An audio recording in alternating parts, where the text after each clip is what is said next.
اب میں آپ کو ذرا اس جو انسانوں میں سے انسان دشمنی کا جن کا سب سے بڑا رول ہے، میں ان کی 2000 سالہ تاریخ کا آپ کے سامنے نقشہ رکھنا چاہتا ہوں۔ ان 1400 سال کا تو میں نے صرف 4 آپ کو پوائنٹس بتائے۔ موسیٰ سے عیسیٰ تک 1400 برس علیہ الصلوۃ والسلام، 2 مرتبہ عروج، 2 مرتبہ زوال، اشیریوں کے ہاتھوں پٹوائی، بابلیوں کے ہاتھوں پٹانا، گریکس کے ہاتھوں مرمت، رومنز کے ہاتھوں مرمت۔ یہ جو 2000 سال ہیں، کیونکہ اب تو ظاہر بات ہے 21ویں صدی شروع ہو گئی، 20 صدیاں حضرت مسیح کو پوری ہو گئی۔ پہلی بات نوٹ کیجئے، حضرت مسیح کی پیدائش ہے سن 1 قبل مسیح۔ یہ نقطہ آپ نے کبھی سنا ہے یا نہیں؟ جب ملینیم کا سلسلہ شروع ہوا تھا پچھلے سال، تو میں نے بیان کر دیا تھا کہ ایک عجیب حساب کے اندر انہوں نے غلطی کی ہوئی ہے۔ حضرت مسیح کی پیدائش ہوئی 25 دسمبر کو، سن انہوں نے شروع کر دیا، جو اس کے بعد جنوری آئی تو پہلا سال شروع ہو گیا۔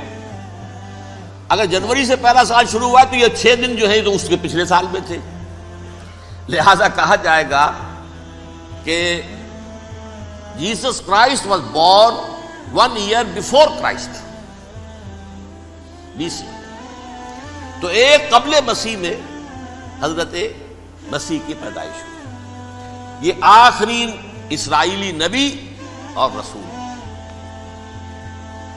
یہودی علماء کی مخالفت، دشمنی، سولی پر چڑھوا دینا میں بیان کر چکا ہوں۔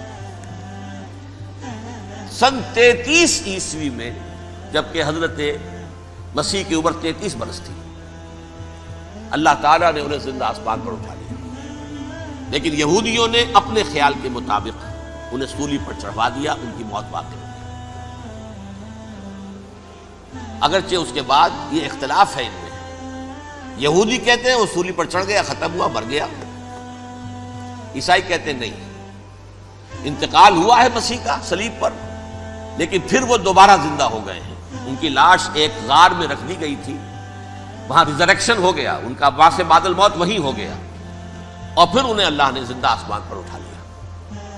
تو ہمارے اور عیسائیوں کے درمیان نوٹ کر لیجئے، یہ چیز مشترک ہے کہ حضرت مسیح آسمان پر زندہ اٹھائے گئے۔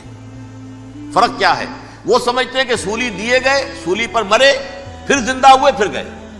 ہم سمجھتے ہیں کہ نہیں، وما صلبوہ وما قتلوہ، انہوں نے نہ صلیب دے سکے انہیں اور نہ انہیں قتل کر سکے، بل رفع اللہ الیہ، اللہ نے اٹھا لیا۔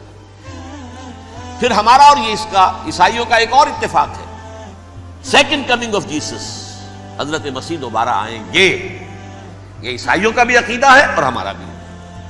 بہرحال تو جیسا کہ میں نے عرض کیا کہ اس وقت یہ عذاب استیصال، عذاب اکبر کے مستحق ہو چکے تھے، لیکن اللہ نے ان کی مدت دراز کی ہے،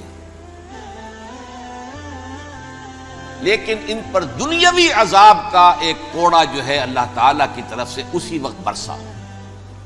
دنیاوی عذاب دنیا میں رہتے ہوئے ختم نہیں کیا۔ 37 برس بعد حضرت مسیح کے رفع سماوی کے 37 برس بعد سن 70 میں یہودیوں نے بغاوت کی رومیوں کے خلاف۔ رومی ٹائٹس جنرل تھا ایک، اس نے پھر جو حملہ کیا ہے، 1,33,000 یہودی ایک دن میں قتل کیا یروشلم میں، اور ہیکل سلیمانی گرا دیا۔ وہ ہیکل پہلے بھی گرا تھا، پہلے 1400 سال کے دوران میں بھی نبوکدنضر نے گرایا تھا، لیکن پھر اس کے 150 سال بعد انہوں نے دوبارہ بنا لیا تھا، اس لیے وہ اسے سیکنڈ ٹیمپل کہتے ہیں۔ پہلا ٹیمپل جو حضرت سلیمان نے بنایا تھا، نبوکدنضر نے گرا دیا 587 قبل مسیح میں، پھر دوبارہ انہوں نے 150 سال کے بعد بنا لیا۔ وہ اس تاریخ کا حصہ ہے، میں نے جس کے بارے میں آپ کو تفصیل نہیں بتائی۔ اس میں یہ ہوا سن 70 میں وہ گرا دیا گیا، وہ آج تک گرا پڑا ہوا ہے۔ نمبر 2، یہ کہہ دیا گیا کہ یہودیوں اس ارض فلسطین سے نکل جاؤ، تم یہاں نہیں رہ سکتے اب۔ لہذا جس کا جہاں سینگ سمایا چلا گیا، یورپ میں چلے گئے، ایشیا میں آ گئے، عرب میں آ گئے، یہ 3 قبیلے جو رات بھی میں نے عرض کیا تھا، بنو قینقاع، بنو نذیر اور بنو قریظہ، یہ وہاں سے آ کے مدینے میں آباد ہو گئے۔ جس کا جہاں سینگ سمایا، افریقہ میں، ہندوستان میں، جہاں چلے گئے، ڈایاسپورا اسے کہتے ہیں، وہ آپ نوٹ کر لیجیے اس لفظ کو، ڈایاسپورا، ہمارا دور انتشار، جبکہ ہمیں ہماری اصل سرزمین تو فلسطین ہے، حضرت ابراہیم کا مسکن، حضرت اسحاق حضرت یعقوب کا مسکن فلسطین، یہ ہے ہماری اصل جاگیر، یہ تو ہماری جدی پشتی جاگیر ہے، لیکن یہاں سے نکال دیے گئے سن 70 عیسوی میں، اور وہاں سے لے کے 1917 تک ان کا ڈائسپورا جاری رہا۔ یہ دور انتشار ہے۔ اس دور انتشار کے اب چند حصے ہیں جس کو میں چاہتا ہوں کہ آپ علیحدہ علیحدہ سمجھ لیں۔ دور انتشار کا جو پہلا جو ہے تقریباً 300 برس رومی حکمران تھے، وہ یہودیوں کے بھی دشمن تھے اور عیسائیوں کے بھی دشمن تھے، عیسائی اور یہودی ایک دوسرے کے بھی دشمن تھے، لیکن رومی سمجھتے تھے کہ یہ ایک ہی تھیلی کے چٹے بٹے ہیں۔ رومیوں کے نزدیک عیسائی بھی یہودیوں ہی کا ایک فرقہ تھے، کوئی علیحدہ مذہب تو تھا ہی نہیں، لہذا رومی جو ہیں رومنز وہ ان دونوں کو ستاتے تھے، مارتے تھے، اور یہ آپس میں لڑتے تھے، یہودی عیسائیوں کو مارتے تھے، عیسائی یہودیوں کو مارتے تھے۔ یہ ہے 300 برس تک کی تاریخ۔ سن 300 عیسوی میں کیا ہوا؟ ایک معجزہ ہو گیا۔ بہت عظیم ایمپرر کانسٹینٹائن، قسطنطین اعظم، رومن ایمپررز میں سے بہت بڑا ایمپرر، وہ عیسائی ہو گئے۔ اب تو معاملہ بالکل تلپٹ ہو گیا، پوری سلطنت عیسائی ہو گئی۔ اب عیسائیوں کے عیش ہو گئے اور یہودیوں پہ مار پڑنی شروع ہوئی۔ اب عیسائیوں کا آپ خود سوچئے کہ جنہیں وہ خدا بنا بیٹھے ہیں، خدا کا بیٹا قرار دے رہے ہیں، ان کے قاتل کون؟ یہودی بدماش۔ لہذا ان کی وہ پٹائی شروع ہوئی ہے یورپ میں، پوری رومن امپائر میں انہیں ذلیل کیا گیا، شہروں میں آمد بند، علیحدہ رہو، گھیٹوز کے اندر رہو۔ یہودی کا نام جو ہے وہ گالی بن گیا، جیسے آج بھی یہودی گالی کہتے ہیں، جیسے خنزیر کا لفظ، آخر وہ بھی اللہ کی مخلوق ہے، لیکن آپ کو معلوم ہے کوئی شخص زبان پہ نام نہیں لانا چاہتا خنزیر کا، سور کا، ہے تو مخلوق، وہ بھی ایک حیوان ہے۔ ایسے ہی یہ ہے یہودی، یہودی گالی، جیوٹ گالی۔ لہذا ایک طرف تو ان دونوں کے درمیان دشمنی، جس کو قرآن کہتا ہے وَأَغْرَيْنَا بَيْنَهُمُ الْعَدَاوَةَ وَالْبَغْضَاءَ، ہم نے ان کے مابین دشمنی جو ہے پیدا کر دی ہے۔ اور جب یہ پوری سلطنت عیسائی ہو گئی تو قافیہ تنگ ہو گیا یہودیوں کا۔ اب آئیے 571 عیسوی، یعنی جب کہ ڈائسپورا کو کتنا عرصہ ہو چکا تھا؟ 500 برس۔ سن 70 سے شروع ہوا نا ڈائسپورا، جب ٹائٹس نے گرایا ہے ہیکل کو اور نکال باہر کیا انہیں فلسطین سے، بھاگ جاؤ یہاں ایک یہودی بھی نہیں رہے گا، فلسطین سے نکال دیے گئے۔ اس کے پورے 500 برس بعد سن 571 عیسوی میں حضور کی پیدائش ہوئی، ولادت باسعادت محمد رسول اللہ صلی اللہ علیہ وسلم۔ 610 میں آپ پر وحی کا آغاز ہوا، لیکن حضور کے ساتھ ان کا معاملہ کیا رہا؟ اول تو جبکہ حضور ابھی مکے ہی میں تھے، یہودیوں نے ریشہ دوانیاں شروع کر دی حضور کے خلاف۔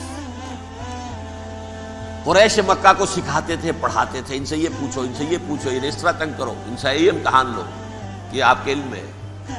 سورہ بنی اسرائیل میں، سورہ کہف میں وہ سوالات، جو امتحانی سوالات آئے تھے، ذوالقرنین کون تھا، اصحاب کہف کون تھے، تم رسول بنے پھرتے ہو تو بتاؤ، اور یہ روح کی حقیقت کیا بتاؤ، یہ ساری ریشہ دوانیاں کر رہے تھے بیٹھے ہوئے، ابھی وہیں پر حضور ابھی پہنچے بھی نہیں۔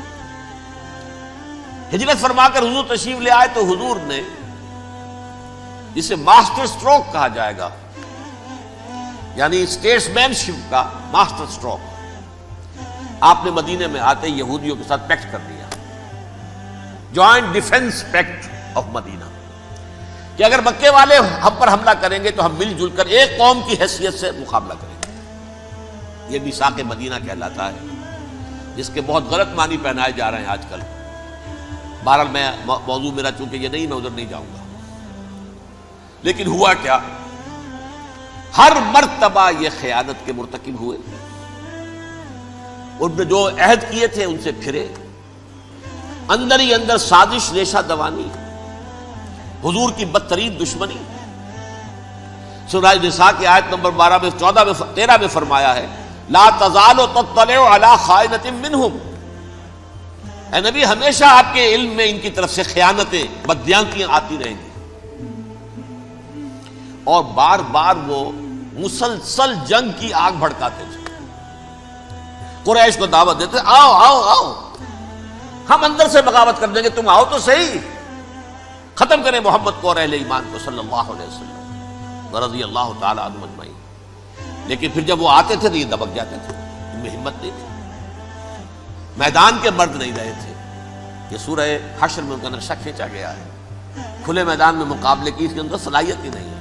یہ تو فصیلوں کے پیچھے سے، جیسے عورتیں کہیں دیہات میں لڑائی ہوتی ہے تو مرد جو ہے گلیوں میں لڑتے ہیں، عورتیں اوپر سے پتھر پھینکتی ہیں، بس وہ کام یہ کر سکتے تھے. من ورائے جدر، فصیلوں کے پیچھے سے، جنگ میں میدان میں نہیں آ سکتے. بہرحال قرآن مجید میں ہے یہ سورہ مائدہ کی آیت نمبر 64، کلما اوقدوا نارا للحرب اطفاها اللہ. اکثر و بیشتر مواقع پر تو یہ جب آگ بھڑکاتے تھے جنگ کی، اللہ اسے بجھا دیتا تھا. لیکن بہرحال اس کے باوجود جنگیں ہوئی، غزوہ بدر، غزوہ احد ہوئی کہ نہیں؟ یہ ساری اصل شرارت میں. اور اس کے نتیجے میں حضور نے پھر ایک ایک کر کے 3 قبیلوں کو سزا دی. غزوہ بدر کے فوراً بعد بنو قینقاع نکالے گئے مدینے سے، غزوہ احد کے فوراً بعد بنو نذیر نکالے گئے، اور غزوہ احزاب کے بعد بنو قریظہ نکال دیے گئے. یہ تو میں نے آپ کے سامنے رکھ دیا صرف حضور کے زمانے میں ان کا کیا رویہ رہا دشمن. رات بھی ہم نے وہ آیت پڑھی تھی، لَتَجِدَنَّ أَشَدَّ النَّاسِ عَدَاوَةً لِلَّذِينَ آمَنُوا الْيَهُودُ وَالَّذِينَ أَشْرَكُوا. اہل ایمان کی دشمنی میں شدید ترین تم پاؤ گے یہودیوں کو اور مشرکین. مشرکین بھی بعد میں ہے، پہلے یہودی. حضور کے بعد کیا ہوا آپ یہ نوٹ کیجئے، یہ ان کی تاریخ کا دوسرا دور ہے. حضرت عمر رضی اللہ تعالیٰ عنہ قائد خلافت ہے. بیت المقدس کا محاصرہ کیا گیا، فصیل بڑی اونچی، شہر اندر سے سیلف سفیشینٹ، حملے کا راستہ کوئی نہیں. محاصرہ طول کھینچ رہا ہے لیکن ان کے پاس رسد بھی موجود ہے، پانی بھی موجود ہے، وہ دروازے بند کر کے بیٹھے ہوئے. بالآخر اللہ تعالیٰ کی مشیت کا ظہور کیسے ہوا؟ ان کے کچھ علماء آئے فصیل پر، کہا دیکھو مسلمانوں، تم قیامت تک بھی یہاں پڑے رہو گے محاصرہ کر کے، ہمارا یہ شہر فتح نہیں ہوگا. ہاں ایک درویش بادشاہ کے ہاتھوں یہ شہر فتح ہونا ہے، لیکن تمہارے اندر ہمیں وہ نظر نہیں آ رہا. ابو عبیدہ بن الجراح رضی اللہ تعالی عنہ امین هذه الامہ، ان کا فوراً ذہن گیا وہ درویش بادشاہ مدینے میں بیٹھا ہوا ہے عمر رضی اللہ تعالی. اب ایک اور عمر بھی ہے جو قندھار میں بیٹھا ہے. نقشہ وہی ہے، سادگی کی حد تک نقشہ وہی، بالکل وہی، اپنی آنکھوں سے دیکھا وہی سادگی. عمر اول عمر ثانی تھے عمر بن عبد العزیز.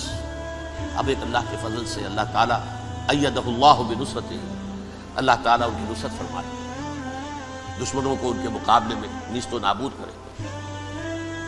انہوں نے ریکویسٹ بھیج دی کہ حضور تشریف لائیے، یہ شہر فتح ہو جائے گا. وہ ہے سفر تاریخی، اتنا طویل سفر، تقریباً 700 میل، ایک اونٹ، ایک خادم، ایک منزل پہ امیر المومنین اوپر بیٹھے، خادم آگے چل رہا ہے، اگلی منزل پہ خادم اوپر بیٹھا ہے، امیر المومنین آگے جا رہے ہیں. اور جب پہنچے ہیں تو وہ باری تھی خادم کی. انہوں نے ہاتھ جوڑ دیا، حضور خدا کے لیے تم کیا کہیں گے لوگ، وہ میرا برا حال کر دیں گے، تمہیں شرم نہیں آئی؟ امیر المومنین پیدل آگے چل رہے ہیں نکیل پکڑ کر، اور تم بیٹھے ہو اوپر براجمان ہو. حضرت عمر فرمایا الدور دورک، نہیں باری تمہاری ہے، بیٹھ. اس حال میں پہنچے ہیں.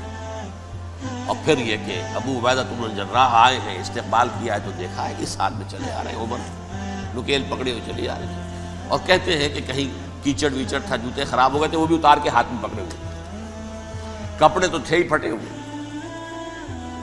انہوں نے کہا بھی حضرت ابو عبیدہ نے، دیکھیے یہ بڑا متمدن ملک ہے، بڑا مہذب علاقہ ہے، یہ آپ ذرا حلیہ اپنا دوست فرما لیں تب جا کے پیش ہم آپ کو کریں گے.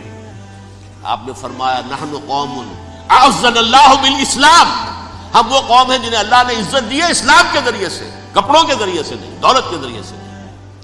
اسی حال میں گئے ہیں، اوپر سے انہوں نے کھڑے ہو کر نشانیاں دیکھی ہیں، اپنی کتابیں کھولی، ہاں یہ وہی ہے، اچھا لو جی سرنڈر، شہر تمہارے ہاتھ میں۔ خون کا ایک قطرہ نہیں بہا اور بیت المقدس فتح ہو۔ لیکن اس وقت حضرت عمر نے ایک نرمی یہ کی کہ یہودیوں کے لیے بھی اسے اوپن سٹی قرار دے دیا۔ یہ احسان عظیم حضرت عمر کا، اس سے پہلے یہودی آ ہی نہیں سکتا تھا، داخل ہی نہیں ہو سکتا تھا، وہاں وہ آ کر وزٹ نہیں کر سکتا تھا، زیارت نہیں کر سکتا تھا اپنے مقدس مقامات کی۔ حضرت عمر نے یوں سمجھیے کہ تقریباً 550 برس کے بعد ان کے لیے راستہ کھولا ہے کہ ہاں تم آ سکتے ہو، زیارت کر سکتے ہو۔ لیکن یہ عیسائیوں نے لکھوایا معاہدے کے اندر، انہیں یہاں آپ آباد ہونے کی اجازت نہیں دیں گے، لیکن کم وزٹ دی پلیسز، دیکھیں زیارتیں کریں اور جائیں۔ یہ معاہدہ حضرت عمر کا ہے رضی اللہ تعالیٰ، جو پھر خلافت راشدہ کے بعد بنو امیہ نے بھی اس کو آرڈر کیا، بنو عباس نے کیا، پھر جو ہمارے یہ ترکوں میں اندر خلافت آئی تو ترک خلفاء نے بھی اس معاہدے کی پوری پابندی کی۔ فلسطین میں آ سکتے ہیں یہودی صرف زائرین کی حیثیت سے، وہاں آباد نہیں ہو سکتے۔ اب آئیے اگلا دور آیا حضرت عثمان کا دور خلافت۔ یہ ہے وہ وقت کہ اب یہود نے امت مسلمہ کی پیٹھ میں چھرا ڈھونڈا۔ وہ کیسے؟ ایک یہودی عبداللہ ابن سبا اسلام کا لبادہ اوڑھ کر آ گیا، معاشرے کا جائزہ لے لیا، ان میں بنو ہاشم اور بنو امیہ میں جو پرانی کشاکش تھی اس کے کچھ نہ کچھ جراثیم باقی ہیں، اگر ان کو ذرا بھڑکا دے تو مسلمانوں میں انتشار پیدا ہوگا۔ کہا یہ عثمان کون ہے؟ یہ تو بنو امیہ میں سے ہے، یہ حق تو بنو ہاشم کا ہے، خلافت ان کے پاس ہونی چاہیے، محمد کے تو رشتہ دار وہ ہے صلی اللہ علیہ وسلم۔ عوام الناس کے اندر بات پھیلنی شروع ہوئی، پھر ایک بڑی سازش کے انداز میں حضرت عثمان کے خلاف پروپیگنڈا، حضرت عثمان کے جو عاملین تھے، گورنر تھے، ان کے خلاف پروپیگنڈا، اور ایسی ہوشیاری کرتے تھے کہ کوفے میں کوفے کے حاکم کے خلاف کچھ نہیں کہنا، اجی مصر میں یہ ہو رہا ہے، اجی شام میں یہ ہو رہا ہے، اجی یہ جو عثمان ہے وہ یہ کر رہا ہے، یہ ظلم ہو رہا ہے، یہ لوٹ مار ہو رہی ہے، یہ خیانتیں ہو رہی ہیں۔ اب نہ تو اس زمانے میں مینز آف کمیونیکیشن، کیسے تصدیق کریں؟ افواہیں تو آپ آج کراچی کے اندر شروع ہو جائے تو پتہ نہیں چل سکتا کسی کو کہ کیا اس میں صداقت ہے، کیا جھوٹ ہے، اور بری بات جو ہے فطرت انسانی کی کمزوری ہے وہ فوراً قبول کرتا ہے، کسی کے بارے میں اچھی بات ماننے کو تیار نہیں ہوتا، لیکن بری بات تو فوراً تیار۔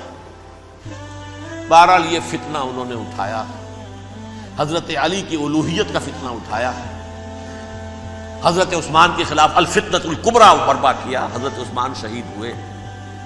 اس کے بعد 5 برس تک مسلمان ایک دوسرے کی گردنیں کاٹتے رہے، باہمی خانہ جنگی ہوئی، امت کو وہ زخم لگایا ہے جو آج تک جس سے خون رس رہا ہے۔ یہ شیعان عثمان اور شیعان علی تھے جو بعد میں پھر سنی اور شیعہ ہو، اور آج تک فتنہ کس نے جگایا؟ ایک عبداللہ ابن سبا یہودی اور اس کے کارندے، شیطان کا ایجنٹ، اور انسانوں میں سے بھی اس کے جو بھی حواریین تھے اور شیطانوں کے اندر سے بھی تھے، انہوں نے بھی اس آگ کو بھڑکایا۔ یہ آپ سوچ لیجئے کہ یہ کس نے وہ زخم لگایا؟ یہودی۔ اگلا دور آیا، خلافت راشدہ ختم ہوئی، بنو امیہ کا بھی دور کافی گزر گیا۔ طارق ابن زیاد 712 عیسوی میں حملہ کرتے ہیں اسپین پر۔ اسپین اس وقت عیسائیت کا بہت بڑا گڑھ، بڑے کٹر ترین عیسائی جو ہے وہ اسپین میں تھے، لہذا یہودیوں کی وہاں بہت پٹائی ہوتی تھی، یہ میں بتا چکا ہوں، دشمنی تھی ان کی تو چلی آ رہی تھی عیسائیوں کے ہاتھوں یہودیوں کی، وہ تو سن 300 عیسوی سے ایمپرر کانسٹنٹائن کے بعد سے شروع ہو گئی تھی۔ اس حوالے سے یہودیوں نے اس وقت چالاکی یہ برتی، کچھ راستے واسطے بتائے، کچھ مدد کی طارق ابن زیاد کی۔ طارق ابن زیاد نے انہیں اپنا محسن سمجھا، ہسپانیہ فتح ہو گیا تو یہودی چونکہ محسنین کی فہرست میں آ چکے تھے، انہیں بہت اقتدار نصیب ہوا، بڑی سپورٹ مسلمانوں نے دی۔ ان کے بڑے بڑے علماء جو ہیں اسی دور کے اندر پیدا ہوئے، بڑے بڑے تھنکرز ان کے اسی دور میں پیدا ہوئے۔ بن گوریون جو کہ ایک وزیر اعظم تھا اسرائیل کا، اس نے یہ لکھا ہے اپنی کتاب میں، Muslim Spain was the golden era of our diaspora. وہ ڈائسپورا جو 70 عیسوی سے شروع ہوا تھا اور 1917 عیسوی تک جاری رہا ہے، اس میں سے گولڈن ایرا ہمارا جو تھا وہ مسلم اسپین تھا. ہسپانیہ میں بیٹھ کر ہم نے عیش کیے. لیکن وہاں سے انہوں نے اور جو کچھ کیا، یہ تو داستان کے بہت سے گوشے ہیں، لیکن میں جس اسٹریٹ لائن میں چل رہا ہوں اس کے اعتبار سے ایک بات سمجھ لیجیے. وہاں بیٹھ کر انہوں نے اب عیسائیت کی پیٹھ میں چھرا گھونپا، پروٹیسٹنٹ مذہب پیدا کیا، تقسیم کر دیا. جیسے شیعہ سنی کی تقسیم، عبداللہ ابن سبا، رومن کیتھولک اور پروٹیسٹنٹ کی تقسیم، یہودی علماء. ہوتا کیا تھا؟ ہسپانیہ کی یونیورسٹیاں ہیں، کارڈووا میں ہے، ٹولیڈو میں ہے، گریناڈا میں ہے، غرناطہ، قرطبہ، تولیتلا، اور وہاں آتے تھے لوگ. فرانس سے چلے آ رہے ہیں نوجوان پڑھنے کے لیے، جرمنی سے چلے آ رہے ہیں، اٹلی سے چلے آ رہے ہیں. 3 ہی ملک قریب ترین پڑھتے ہیں سینٹرل جو یورپ کے ہیں. یہاں پر جو ہے وہ اسلام جو نور پھیلا رہا تھا اس سے بھی مستفیض ہوئے. جہالت کے جو ہے پردے ان کے وہ چھٹے. اس کے ساتھ ہی وہ یہودی وہاں ان کے اندر جو جراثیم داخل کر رہے تھے وہ اس عیسائیت کے خلاف بغاوت تھی جو اس وقت دنیا میں عیسائیت اس وقت تھی. پوپ کا راج تھا دنیا میں اس وقت. یورپ میں جو عیسائیت تھی اس میں ایک طرف بادشاہ تھے، لیکن بادشاہوں کی حیثیت وہاں پر یوں سمجھ لیجئے کٹ پتلیوں کی تھی. اصل قوت پوپ کے ہاتھ میں تھی. اور پوپ کو انہوں نے جیسے قرآن نے کہا اتخذوا احبارهم ورهبانهم اربابا من دون اللہ، کیونکہ سینٹ پال نے شریعت موسوی ساقط کر دی تھی تو اب شریعت تھی ہی نہیں. پوپ کو اختیار تھا جس چیز کو چاہے حلال قرار دے دے، جس چیز کو چاہے حرام قرار دے دے. اتخذوا احبارهم ورهبانهم اربابا من دون اللہ. انہوں نے کہا صاحب یہ پوپ کس بلا کا نام ہے، یہ بھی انسان ہے. بات تو ٹھیک تھی نا، اصل حیثیت تو کتاب کی ہونی چاہیے، ڈیوائن بک، دی ریویلڈ اسکرپچر. لہذا اور یہ کتاب ہر شخص پڑھ سکتا ہے. کوئی پوپ کے باپ کو جو ہے کوئی اس کے لیے پروپرائٹری رائٹس تو نہیں ہے کہ صرف پوپ پڑھ سکتا ہے یا پادری پڑھ سکتے ہیں. ہم بھی پڑھ سکتے ہیں، ہم بھی سمجھ سکتے ہیں. یہ باتیں تھی کہ جن کو بڑھا چڑھا کر بیان کر کے اور پوپ کا اقتدار ختم کرا دیا اور توجہ مرکوز کر دی بائبل کی طرف. اب بائبل میں بڑا حصہ تو اولڈ ٹیسٹامنٹ کا ہے. نتیجہ کیا ہوا؟ یہود کی عظمت پروٹیسٹنٹس کے نزدیک مسلم ہو گئی. اصل قوم تو یہ ہے، وہ دشمنی بدلی کہ نہیں بدلی. موسیٰ کے امتی یہ ہے، تورات موسیٰ کو دی گئی، ابراہیم کی نسل یہ ہے. لہذا وہ جو دشمنی تھی، جو عداوت تھی کہ ہمارے خدا کو سولی چڑھانے والے ہیں یہ بدماش، اس کا ازالہ ہوا اس پروٹیسٹنٹ مذہب کے نتیجے میں. یہ میں اب آپ کو بتاتا ہوں کہ ایک نتیجہ وہ نکلا ہے جسے برٹرنڈ رسل نے بیان کیا ہے. اس کی کتاب ہے ان پریز آف آئیڈلنس، صفحہ 108. وہ لکھتا ہے the Christians retaining the Judaic belief in special revelation added to it the Roman desire for worldwide domination and the Greek taste for metaphysical subtleties. The combination produced the most fiercely persecuting religion that the world has yet known. یہ 3 چیزیں آ کر عیسائیت میں مل گئی. ایک تو جب یہ اولڈ ٹیسٹامنٹ جو ہے وہ ان کے ہاتھ میں آ گئی، اور اس کے میں کچھ آپ کو بتا دیتا ہوں کہ اولڈ ٹیسٹامنٹ کی تعلیمات، کیونکہ یہ اولڈ ٹیسٹامنٹ جو ہے یہ محرف تھی. اصل تورات تو گم ہو گئی تھی 587 قبل مسیح میں، جب پہلی مرتبہ ہیکل جو ہے تباہ ہوا ہے اس وقت ختم ہو گئی تھی. اس کے کوئی 150 سال کے بعد انہوں نے یادداشتوں سے مرتب کر کے لکھی ہے. اب اس میں ان کے اپنے خیالات، اپنے امانی، اپنی توجیحات وہ شامل ہو گئی.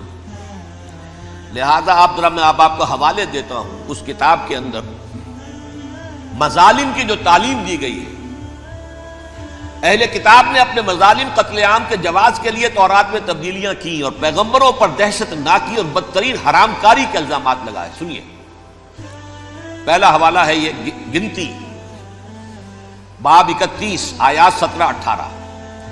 اس لیے ان بچوں میں جتنے لڑکے ہیں سب کو مار ڈالو، اور جتنی عورتیں مرد کا منہ دیکھ چکی ہیں ان کو بھی قتل کر ڈالو، لیکن ان لڑکیوں کو جو مرد سے واقف نہیں اور اچھوتی ہیں اپنے لیے زندہ رکھو. یہ کسی اللہ کی کتاب کا یہ جملہ ہو سکتا ہے؟ کسی ریویل بک کا؟ اور سنیے، یہ ہے استثناء ڈیٹرانومی باب 20 آیت 16-18. پر ان قوموں کے شہروں میں جن کو خداوند تیرا خدا میراث کے طور پر تجھ کو دیتا ہے، کسی ذی نفس کو جیتا نہ بچا رکھنا، جیسا خداوند تیرے خدا نے تجھ کو حکم دیا بالکل نیست کر دینا. مرد، عورتیں، بچے، بوڑھے سب ختم. یہ کتاب مقدس ہے. اور سنیے، سموئیل باب 27 آیت نمبر 9. اور داؤد نے اس سرزمین کو تباہ کر ڈالا اور عورت مرد کسی کو جیتا نہ چھوڑا. نمبر 4، ان سب آباد شہروں کو ماں، عورتوں اور بچوں کے بالکل نابود کر ڈالا. کتاب استثناء باب 3 آیت 6. یہ ہے جو کہہ رہا ہے برٹرنڈ رسل، کرسچینٹی میں آ کر بھی یہ 3 چیزیں شامل ہو گئی. ایک تو یہ باربیرین یہ تعلیم جو ہے، اور یہ مذہب کے نام پہ تعلیم، یہ کتاب مقدس کی تعلیم. نمبر 2، رومنز کے اندر جو ایک تمنا تھی ورلڈ ڈومینیشن کی، وہ عیسائیت کے اندر آ گئی. اس لیے کہ پوری رومن امپائر جو ہے عیسائی ہو گئی، اسے وراثت کے اندر ورلڈ ڈومینیشن کی جو ایک تمنا تھی وہ مل گئی. اور پھر یہ کہ انہوں نے جو توہمات تھے یونانیوں کے، ان کو بھی اپنے ہاں مختلف شکلوں کے اندر جمع کر لیا. ان 3 چیزوں کا the combination produced the most fiercely persecuting religion that the world has yet known. اس کے نتیجے میں دنیا میں تاریخ انسانیت کے اندر جو بدترین خوخار ترین مذہب ہو سکتا ہے وہ شکل عیسائیت نے اختیار کی. اور اس کا مظہر عتم کیا تھا؟ نوٹ کیجیے، صلیبی جنگیں. ایک بات ٹائم ٹیبل کے اعتبار سے نوٹ کر لیجئے گا. فرسٹ ملینیم ختم ہوا، سیکنڈ شروع ہوا. ان کے 1000 سال ختم ہوئے تو 11ویں صدی میں سیکنڈ ملینیم شروع ہوا، تو پہلی صلیبی جنگیں ہوئی. لاکھوں مسلمان قتل کیے. صرف یروشلم کے اندر اتنا خون بہایا ہے کہ خود ان کے ہسٹورینز لکھتے ہیں کہ جب ان صلیبیوں نے جب گھوڑوں کے ساتھ وہ چل رہے تھے گلیوں میں، تو ان کے گھوڑوں کے گھٹنوں تک خون کی ندی بہ رہی تھی. جہاں سے گزرے ختم کرتے چلے گئے، آبادیاں کی آبادیاں ختم کر. اگرچہ اس کروسیڈ میں گیہوں کے ساتھ گھن بھی پسا، یہودی بھی بہت مارے گئے. یہ فرانس سے، جرمنی سے جب یہ کروسیڈرز آ رہے تھے، 3000 میل کا سفر طے کر کے آئے تھے. سوچئے تو صحیح. اربن ثانی پوپ جو تھا، آگ لگا دی تھی اس نے پورے یورپ کے اندر. شرم سے ڈوب مرو، تمہارے مقدس علاقے مسلمانوں کے ہاتھ میں. انفیڈلز، یہ کافر، یہ مرتد، یہ ملحد. مسیح جہاں پیدا ہوا، مسیح کو جہاں سولی دی گئی، وہ کہاں ہے؟ ان کے ہاتھ میں. وہ آگ لگائی ہے. 3000 میل کا فاصلہ طے کر کے یہ قومیں آئی ہیں، اور جو تباہی مچائی ہے. تاریخ انسانی میں ایسی بربریت کی کوئی مثال. اور یہ ان کے اپنے ہسٹورینز لکھتے ہیں. شرم کے مارے ایسے محسوس ہوتا ہے جیسے ان کی گردنیں جھکی جا رہی ہیں. صلی اللہ علی محمد صلی اللہ علیہ وسلم.